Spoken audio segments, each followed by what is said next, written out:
Quien más, quien menos, todos hemos tomado algo de alcohol en estas fiestas porque es típico brindar y por ahí va el clericó con algo de alcohol y abriste el champán o abriste la sidra o descorchaste un buen vino y el trago en la previa y bueno, y el alcohol hizo lo suyo. ¿Qué tanto daño hace en el cerebro? Exactamente qué daño hace en el cerebro el alcohol, en el cerebro del ser humano. Estamos ya con Alejandra Torres, que es especialista en neurorehabilitación, para hablar de esto con nosotros. Hola, Ale, ¿cómo va? ¿Qué tal? Buen día. Bienvenida de Feliz nuevo al año. programa, ¿eh? Feliz Feliz año año. también, Feliz claro que sí, año. claro que sí. De veras que todos decimos que emborracha, que te anima, que te pone un poquito ligero. ¿Qué hace exactamente el alcohol en el cerebro?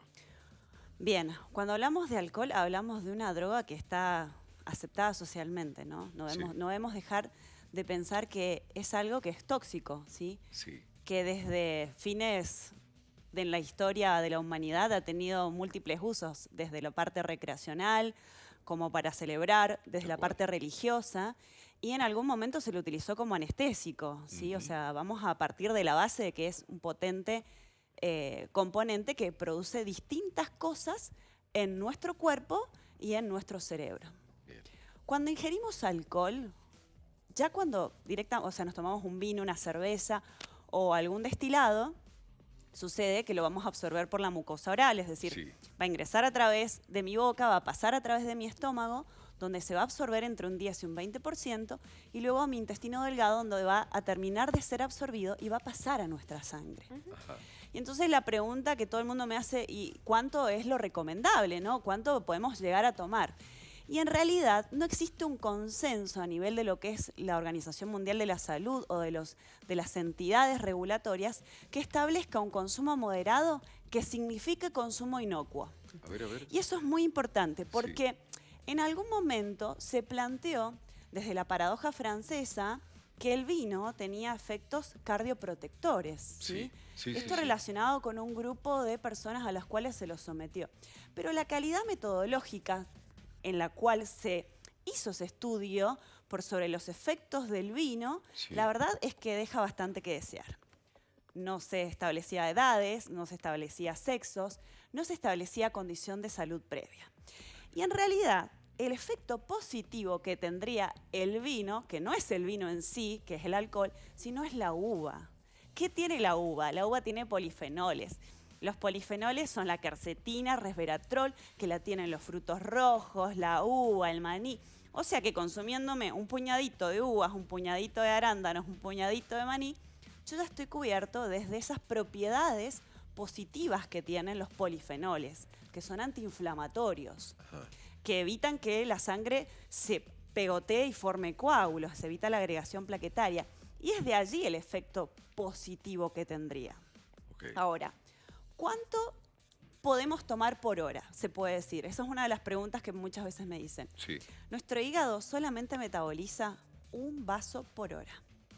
Es decir, un vaso por hora. un vaso por hora en Igual el es caso de bastante, una latita ¿o de no? cerveza o una copa de vino o un shot de algún destilado, ¿sí? Llámese whisky, ron o alguna bebida blanca. Eso es solamente lo que hace mi hígado por hora, en una hora. Y si vos te pones a pensar cuánto vino consumís en una cena, consumís más de una copa en una hora, en general. Esto es lo que sucede en el consumo cuando uno les pregunta a los pacientes. ¿Cuánto consumen? Se consumen más de 2 copas de vino, Sí. por lo general. Porque en algún Después momento hay se que ver cómo salís. estandarizaron.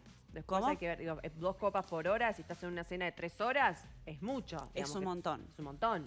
Es un montón. Entonces, ¿cuál es el problema acá? Y es que el hígado, que va a metabolizar el alcohol a través de la aldehído deshidrogenasa, entonces va a formar lo que se llama el etanolo propiamente dicho, la parte tóxica, es la que alcanza como a mantener, pero si yo ya metí 2 copitas, se fue al cerebro y pasó. Y entonces durante la primera etapa se produce lo que se llama desinhibición. Y es que una zona de mi cerebro que va a estar inhibida a través de un neurotransmisor que se llama GABA, que es la corteza prefrontal, que está acá arriba de nuestros ojitos, es la que nos establece el juicio crítico. Entonces en esa primera etapa la gente se encuentra re sociable, re charlatana, re desinhibida, estamos todos bárbaros. Pero ¿qué pasa si yo meto una copa más? Y cuando puse una copita más, liberé dopamina. Y entonces es la etapa que yo le denomino, ay, pero qué rico que está. Y entonces le entro más al trago. Claro. Y entonces me desinhibo aún más y estoy con mucho más placer, con mucha más sensación de soy súper poderoso. Y entonces, ¿qué hago? Consumo otra copa más. Y entonces ahí me intoxiqué, Claro. seriamente. Intoxiqué a mi cerebelo, que es el que me permite la coordinación, y es entonces el tan llamado me mareé. Opa, Sí. me mareé, tengo visión borrosa. Epa, entonces ya las copitas fueron haciendo varios estragos. Y entonces ya después de esas copas empezamos en una etapa de intoxicación severa. Esa intoxicación severa, Cuando duele la cabeza, cuando cuando ya hay empieza, como... entonces cuando Ah, uno ya está más sí. intoxicado, que te empieza como ya a doler la panza, o sea, ya no te sentís en tu pleno bienestar, porque en realidad lo que hace el alcohol es deprimirte. Inhibe una hormona que es la vasopresina, que es la antidiurética. Y entonces es cuando empezás a ir a hacer mucho pis, vas al baño y te vas deshidratando. Y cuando vos te deshidratás, lo que sucede es que no es selectivo de dónde saco el agua. Entonces saca agua de todos lados y me deshidrata el cerebro. Y entonces bajan las concentraciones de líquido cefalorraquídeo, que es donde está flotando nuestro cerebro, y tira de las aracnoides. Y entonces se produce ese dolor de cabeza, que es el de la resaca. Sí. Es porque mi cerebro se deshidrató. Ay, mira todo lo que no sabíamos. Es un montón. Mira Ahora, todo el proceso. ¿qué pasa con lo que se toma a veces para mejor antes o después, que tienen un nombre comercial, para la resaca, justamente, que tiene justamente con el nombre? ¿Qué le pasa al cerebro cuando encima estás mal y te tomas eso? ¿Es peor? ¿Cuáles son los efectos también después, Por posteriores? lo general, esos medicamentos tienen aspirina o tienen paracetamol. Claro. Y cuando yo lo combino con etanol, inhibe las absorciones. Entonces tampoco es que es tan efectivo. Sí te va a sacar el dolor de cabeza un poquito porque tienen propiedades antiinflamatorias, pero en realidad lo que más te va a sacar el dolor de cabeza es la hidratación. Vos tenés que hidratar ese cuerpo otra vez, y para que ese líquido cefalorraquídeo se vaya volviendo a regenerar necesitamos de un tiempito. Ahora, ¿Sí? Alejandra, esta costumbre de decir copa de vino, copa de agua, copa de vino, copa de agua, ir alternándolo, ¿hace que Sí. se diluya el efecto grueso del alcohol en sangre o no? Hace que no te deshidrates tanto, nada más. Únicamente. Nada más.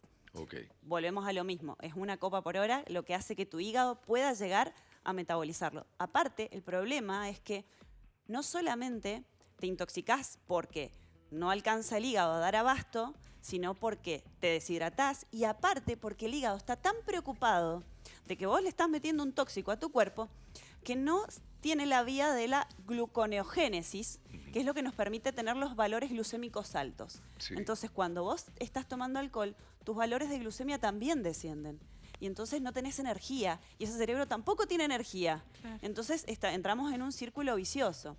Pero son graves las consecuencias que se producen cuando uno consume alcohol. Y no solamente a periodo inmediato, que es cuando te intoxicás, sino también a largo plazo. Eso, Alejandra, hay como una cuestión como popular de mata neuronas. ¿Es verdad? ¿El Sí. alcohol mata neuronas? Sí. ¿En cuánto tiempo? Porque ¿Cómo? el ¿Cómo? problema es el siguiente. Vos imaginate que cuando vos tenés un consumo de alcohol crónico, lo que se va produciendo es una disminución de neurotransmisores, en este caso de serotonina. Entonces también te va generando un estado de depresión, de ansiedad. Va generando cambios neuroquímicos y lo que hace es provocar lesiones axonales. ¿Qué sucede, por ejemplo, que es lo que más me preocupa, que es el consumo de alcohol en adolescentes? Porque todo el mundo dice, no, bueno, pero ellos no consumen todos los días alcohol, consumen los fines de semana. Pero el fin de semana, la intoxicación alcohólica que tienen es tan seria como tener un consumo diario. ¿Y por qué? Porque el cerebro del adolescente es un cerebro que está en neurodesarrollo. Es decir, que es un cerebro que se está construyendo para un mañana, donde voy a provocar lesiones axonales. ¿Qué son los axones? Es el cableado eléctrico entre las neuronas, es lo que permite conectarlos. Y si yo lo lesiono, entonces ese cerebro, ¿cómo se comunica entre sí? ¿Qué pasa con los neurotransmisores? ¿Cómo está el cerebro de esa persona? ¿Qué va a pasar en el futuro? Son varias las situaciones. Además, hay que pensar que el consumo de alcohol lo que va a generar es que te aumenten valores de triglicéridos en sangre, porque inhibe la beta-oxidación de los ácidos grasos. Entonces aumentan los triglicéridos, te aumenta el colesterol, te provoca que tu hígado sea un hígado graso. No es necesario el consumo de alcohol todos los días para que vos tengas una hepatitis alcohólica. Si vos te intoxicás todos los fines de semana, es lo mismo. Puede llegar a llevarte a una cirrosis. Y hay algo que se llama el síndrome de Holiday, que es el de las vacaciones, o el de posterior a las fiestas, que provoca arritmias cardíacas. O sea, provoca alteraciones a nivel cardiovascular, te aumenta la frecuencia cardíaca, te aumenta la presión arterial, perdés calor. Esto de en invierno tomemos una copita de alcohol porque te da calor, es porque te genera vasodilatación. Claro. Entonces vos vas perdiendo calor, no vas aumentando Ahora, el calor. si tomé mucho durante bastante tiempo y después digo, no, no quiero tomar más, la verdad que nada, no me llama la atención.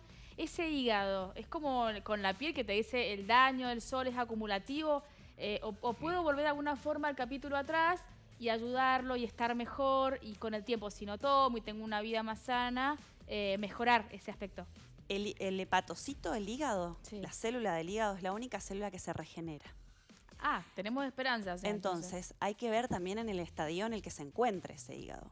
Si estamos en una esteatosis de grado 1, es decir, iniciales, o esteatosis de grado 2, se puede recuperar, ¿sí? Ahora, si yo ya estoy entrando en fase 4, o si ya estoy con signos de una hepatitis alcohólica o una cirrosis, y ya estoy complicado. Pero se puede, o sea, que podemos mejorar en cuanto a lo que tiene que ver con el consumo de alcohol y los cambios fisiológicos. Si vos vas al gimnasio, Sí. esto siempre se lo digo a mis pacientes, o sea, vas al gimnasio, te matás en el gimnasio, haces musculación, toda la semana trabajaste divino, hermoso, que estás haciendo todas las cosas bien, y el fin de semana consumiste alcohol, te intoxicaste, lo que inhibiste es la reparación muscular, inhibiste la síntesis de proteínas, o sea, ese músculo no se va a recuperar, entonces no voy a tener una buena condición muscular. O sea, desde el lugar que lo plantees, Claro. el alcohol es un consumo hedónico. Ale, la última de mi parte para terminar, y gracias por No, haber por estado con favor. nosotros. ¿Es cierto que algunos alimentos proporcionan el mismo grado alcohólico a la sangre, sacando el vino, ¿no? Que lo que sería consumir alcohol con el vino, con alguna bebida alcohólica? Y algunos procesos fermentados, por ejemplo, el chucrut o todo lo que tiene que ver con los picles y todo lo que tiene mucha concentración de vinagre también Sí. tiene una concentración alcohólica. De hecho, si vos comiste algo con mucho vinagre y soplás la pipeta que te hacen soplar en el control alcohólico, te puede llegar a dar positivo. Ok, Mirá esa es la vos. pregunta. Muy bien, Ale, Gracias. gracias. A ustedes, un placer. Como siempre, buen año, ¿eh? Gracias. Gracias.